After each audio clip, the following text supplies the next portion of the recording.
O que nos diz a ciência sobre Deus?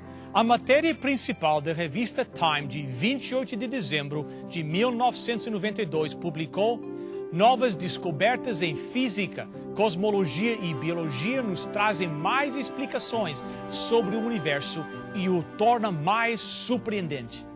Isto minimiza a fé religiosa ou a confirma? O físico George Smoot, usando informação oferecida por satélite da NASA, descobriu ondulações na matéria do espaço que ele crê ser o elo tão procurado e que faltava na teoria que defende a criação do universo. É como se encontrássemos Deus, diz ele.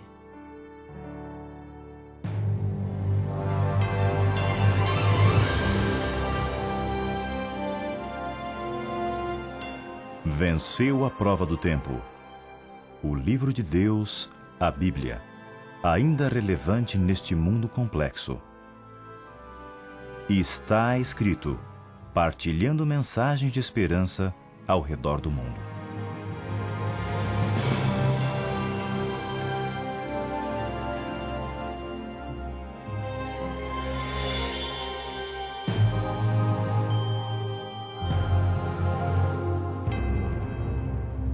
Dizia um macaco aos seus companheiros, sentado à sombra de esbeltos coqueiros: espalham por aí um estranho boato, que eu não posso crer que seja justo, de que o homem provém de nossa raça. Que pavor, que vergonha, que desgraça. Nenhum bicho que usa o nosso nome deixa a mulher e os filhos passar fome, e eu não sei de nenhuma mãe macaca que desse aos seus filhos leite de uma vaca, ou que para passear com a macacada entregasse as crianças à criada. Nenhum mono é capaz de bandalheira, de amar um pé de bananeira e depois de encher-se com um odre, deixar que o alimento fique podre, proibindo aos outros ao menos de provar e obrigando-os assim a ir roubar.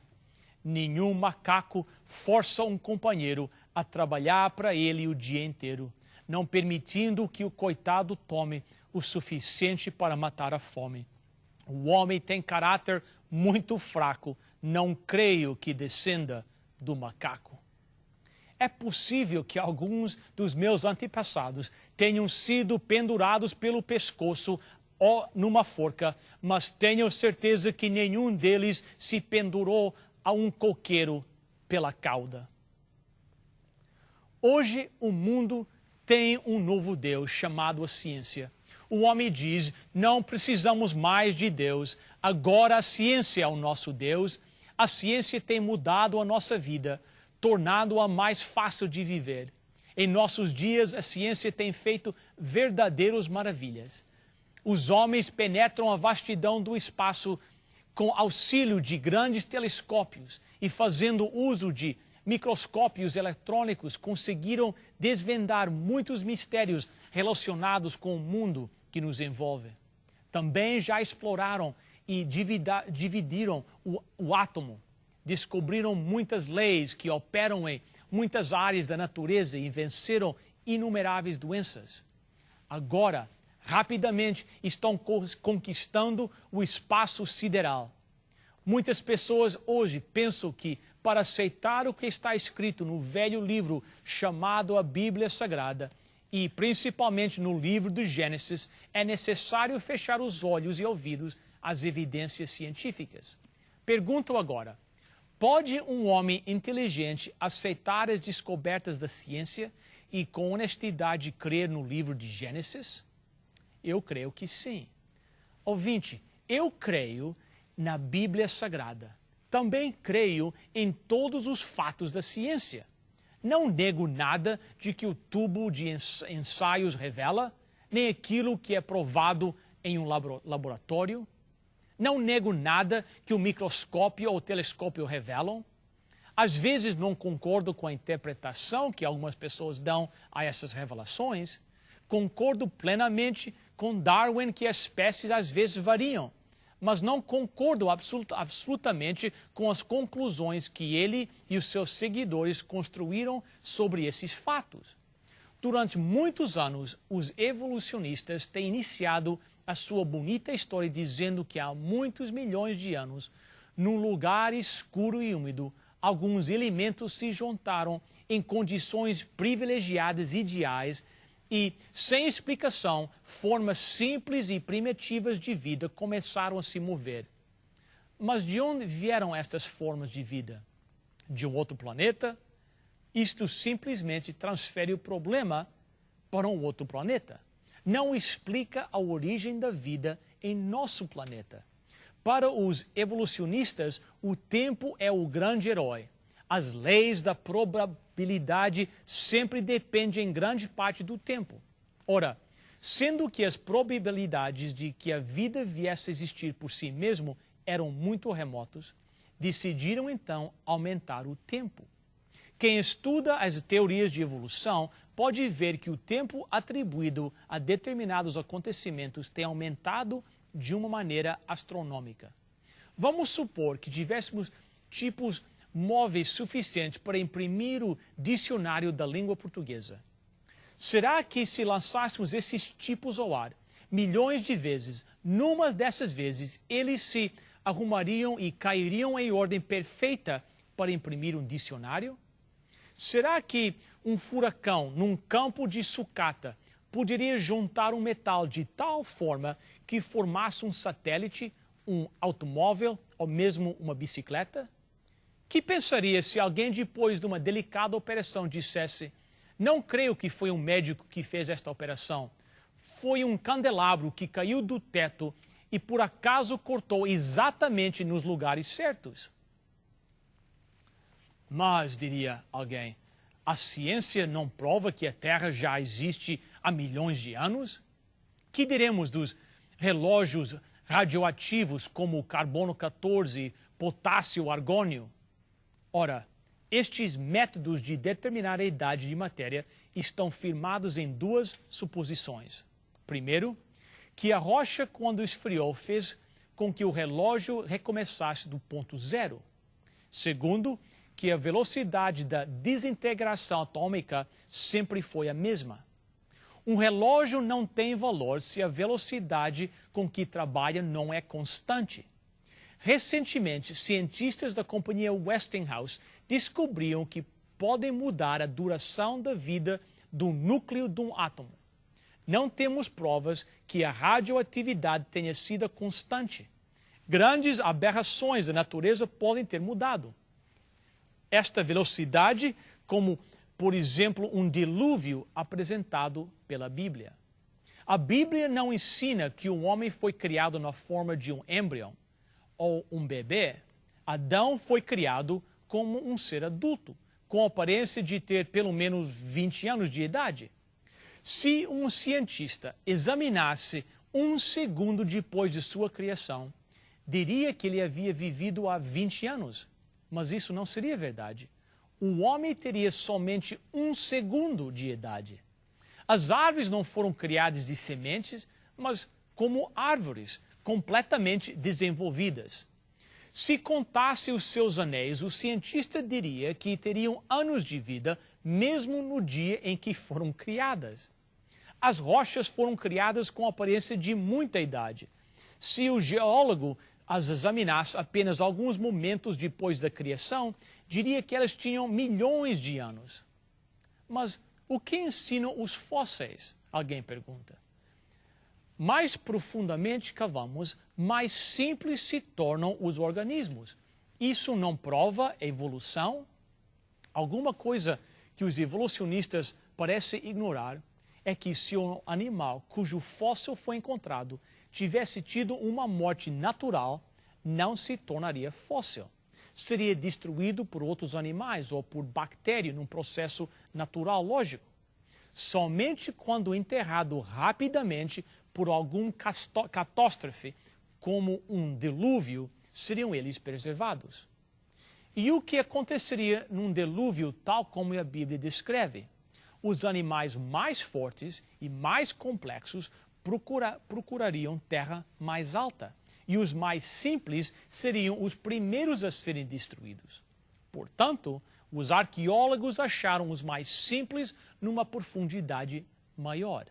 A conclusão a que chegamos não depende apenas dos fatos científicos, mas sim da interpretação desses fatos. Dois homens estavam falando de sua simples forma de arqueologia. Um disse: eu sei que havia telefones nos tempos antigos, pois meu avô cavou um poço e achou um pedaço de fio. Outro disse: eu sei que havia rádio sem fio no tempo do meu avô, pois ele estava sempre cavando e nunca achou fio nenhum. Alguns cristãos estão convencidos de que a Bíblia contradiz a ciência. Assim, eles aceitam as teorias da evolução, procurando dar uma interpretação à Bíblia para fazê-la combinar com tais teorias. Um homem saiu para caçar. Ele queria matar um urso para fazer um casaco de pele. Um urso também saiu à procura de um homem, pois ele tinha vontade de comer carne humana para seu almoço. Eles se encontraram e o urso disse para o homem: vamos conversar. Quem sabe podemos chegar a um acordo. Entraram na cova do urso e chegaram realmente a um acordo. O urso saiu e em pouco tempo estava todo satisfeito com seu almoço de carne humana. E ninguém pode negar que o homem saiu de lá vestido com um casaco de pele de urso. Quando há um acordo entre duas forças opostas, uma delas terá a supremacia. Não pode haver acordo entre a Bíblia e a evolução. Se a evolução pode explicar a origem do homem, não há necessidade de um Criador. Se o homem nunca caiu em pecado, não há lugar para um Salvador. Não existiria o pecado, pois ameba, sapos, peixes e cachorrinhos não pecam. Não precisamos rejeitar a Bíblia para aceitar as descobertas da ciência. A Bíblia é um livro altamente científico. Eu creio que a palavra de Deus está mais avançada do que a ciência. Mesmo quando homens ensinavam que a Terra era chata como um disco e que se viajássemos o suficiente poderíamos cair deste disco, a Bíblia falava num mundo redondo. Isaías capítulo 40, verso 22. A ciência teve que seguir a Bíblia em muitos campos. Olhemos a ciência de embriologia, por exemplo. Jó, capítulo 10, versos 10 e 11. Lá diz o seguinte: porventura não me vazaste como leite e não me colhaste como queijo, de pele e carne me vestiste, e de ossos e tendões me entreciceste. Estas palavras contidas em um dos livros mais antigos da Bíblia, escrito há 3.500 anos, falam da fertilização e da formação de um corpo humano no ventre. Durante muitos anos, a ciência ensinou que os ossos foram formados em primeiro lugar, depois a carne e finalmente a pele. Mas métodos modernos permitiram aos biólogos observar a formação de embrião, do feto e finalmente da criança. Hoje sabemos que a Bíblia tinha razão, que a pele é formada primeiro, depois a carne e finalmente os ossos. Olhemos a ciência da histologia. Também no livro de Jó, lemos em Jó capítulo 19, verso 20, os meus ossos se apegaram à minha pele e à minha carne, e salvei-me só com a pele dos meus dentes. A pele dos dentes? Será que os dentes realmente têm pele? Antigamente, o povo ria-se desta ideia. Ultimamente, a membrana de Naismith foi descoberta e a ciência provou que, mais uma vez, a Bíblia tinha razão. Será que a Bíblia tem algo a dizer sobre hematologia, a ciência que estuda o sangue? Em 1628, William Harvey descobriu a circulação do sangue. Foi naquele tempo que o mundo descobriu que o coração é uma bomba que faz circular o sangue através das artérias e veias. O coração é uma bomba que bate 100.000 vezes cada dia, bombando 10.000 litros de sangue. O escritor do livro de Eclesiastes já compreendia isso nos tempos bíblicos. Falando da morte, ele disse: e se quebre o cântaro junto à fonte e se desfaça a roda junto ao poço. Durante muito tempo, os cientistas pensavam que o sangue entre as raças seria diferente. Mais tarde descobriram que uma pessoa branca pode estar cheia do mesmo sangue que tem uma pessoa de raça negra, sem que isso venha tornar a sua pele mais escura. Mas muito tempo antes que a ciência descobrisse isto, a Bíblia falava em Atos capítulo 17, verso 26. De um só sangue fez toda a raça humana para habitar toda a face da terra. Há uma grande diferença entre o sangue de seres humanos e animais. Criminologistas não têm problema para diferenciar entre o sangue de um animal ou de um ser humano. Com somente uma mancha, eles podem determinar isso. Mas muito antes de conhecerem essa diferença, a Bíblia falava claramente em 1 Coríntios, capítulo 15, verso 39. Nem toda a carne é a mesma, porém, uma é a carne dos homens, outra dos animais, outra das aves e outra a dos peixes. Em nossos dias de medicina moderna, é difícil pensar que não muitas gerações atrás, uma operação cirúrgica era feita de maneira muito diferente do que se faz hoje em dia. Uma pessoa tirava a sua roupa, subia na mesa de operações e o médico começava a trabalhar, sem anestesia. Homens fortes precisavam segurar o pobre coitado que estava em agonia. Há pouco mais de 100 anos, as anestesias foram usadas pela primeira vez. Em março de 1842, o Dr. Crawford Long, do estado de Georgia, teve a ideia de fazer uma pessoa dormir durante uma operação. Na Europa, em 1847, o Dr. Simpson teve a mesma ideia, usando anestesia não somente para a cirurgia, mas também para o parto. Muitas pessoas estavam contra a ideia, dizendo que isto seria contra o plano de Deus, pois ele ordenou que a mulher tivesse parto com dor. Mas a ideia de fazer uma pessoa dormir durante uma cirurgia não teve início com o Dr. Crawford Long, nem com o Dr. Simpson.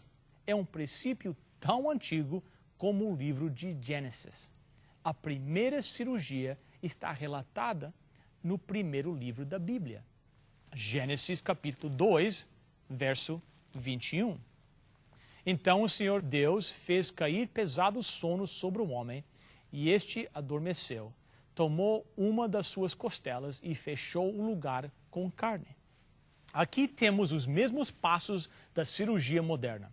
Em primeiro lugar, anestesia. Deus fez cair pesado sono sobre o homem. Depois, a incisão.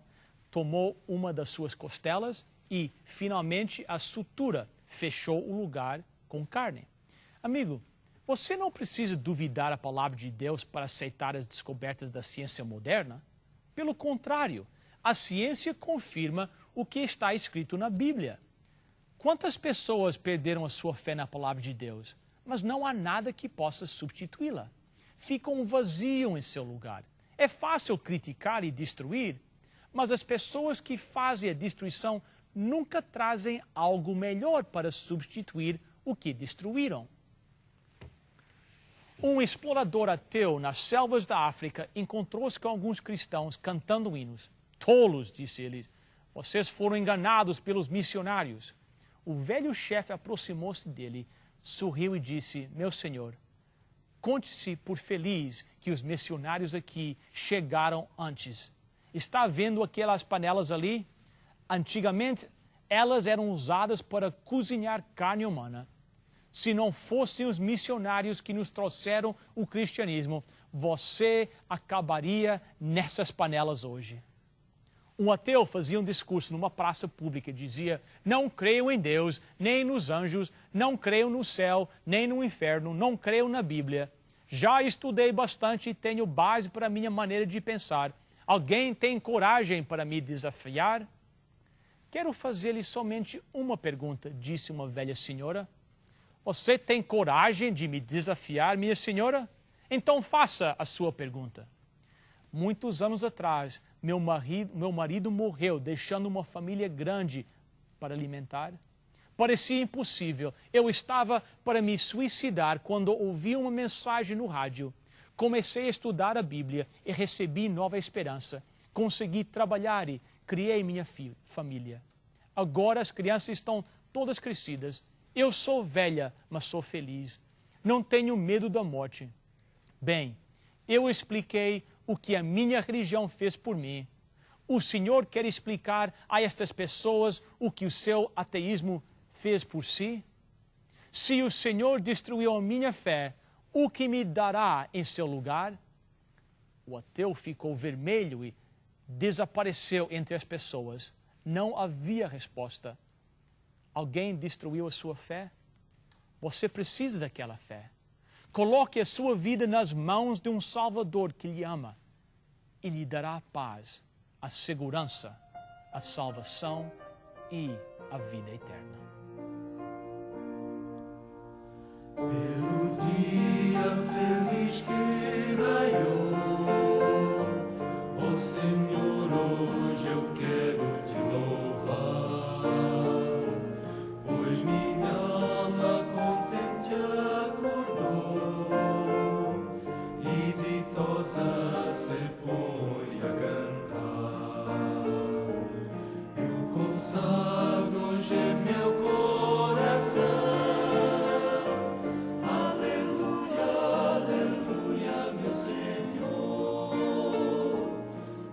Recebe esta minha oração,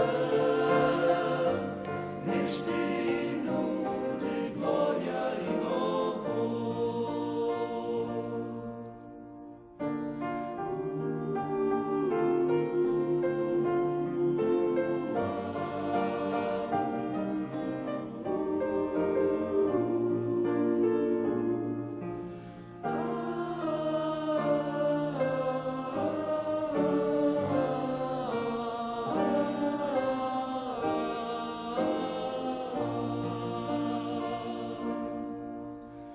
Nesta hora é doce pensar na alegria que um novo dia traz.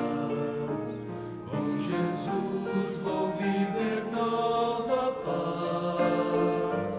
Ó Senhor, hoje eu quero te louvar. Eu consagro hoje meu coração.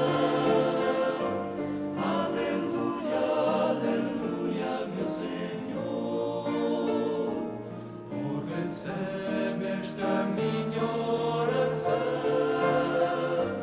neste hino de glória e louvor. Eu consagro hoje meu coração. Aleluia, aleluia, meu Senhor. Recebe esta minha oração. Neste hino de glória e louvor.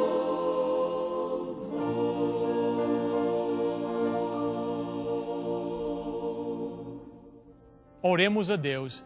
Pai nosso que estás nos céus, confiamos hoje em Tua palavra. A Bíblia Sagrada tem passado todas as provas do tempo. A ciência tem confirmado as verdades bíblicas. Abençoe cada telespectador para que possa confiar na Tua palavra e com confiança e fé colocar sua vida na Tua mão. Pedimos em nome de Jesus. Amém.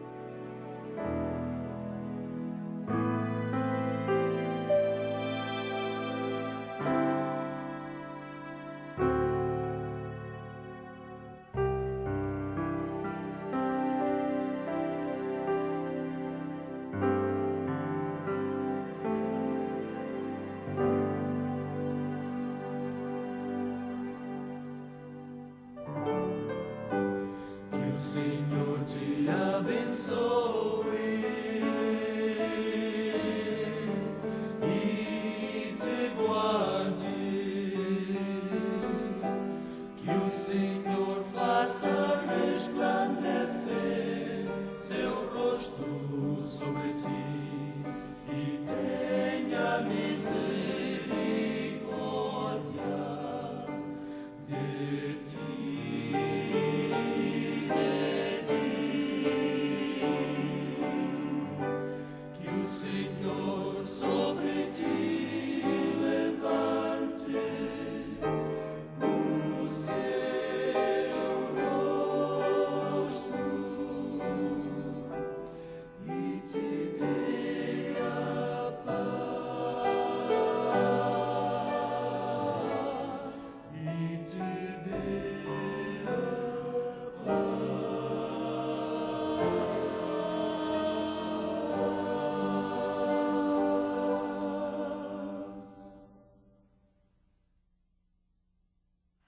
Pastor Bill Santos é um entusiasta pesquisador, dedicado, estudioso das verdades bíblicas. Quantas bênçãos nos são oferecidas através desta mensagem tão linda. Se você apreciou o sermão apresentado hoje, poderá obter cópia do mesmo. Aliás, poderá fazer parte de sua coleção. Peça-o agora mesmo. Para você solicitar a sua oferta de hoje, basta chamar o nosso número de telefone 416-259-8608. Chame agora mesmo 416-259-8608. Lembre que a oferta é gratuita. A operadora necessita de seu nome, endereço, número de telefone, juntamente com o nome da oferta que você deseja. Se você preferir, poderá também escrever para Está Escrito, Box 2010, Oshawa, Ontário, L1H 7V4. Você receberá em sua casa gratuitamente a oferta solicitada, sem qualquer compromisso com o programa Está Escrito. Agradecemos as suas cartas, os pedidos de oração que nos enviam e também o seu apoio financeiro. Escreva para Está Escrito, Box 2010, Oshawa, Ontário, L1H 7V4. Chegamos ao final de mais um programa, mas espero poder encontrar com vocês na próxima semana. Mesmo horário, mesmo canal. Até lá, lembre-se, está escrito: nem só de pão viverá o homem, mas de toda a palavra que sai da boca de Deus.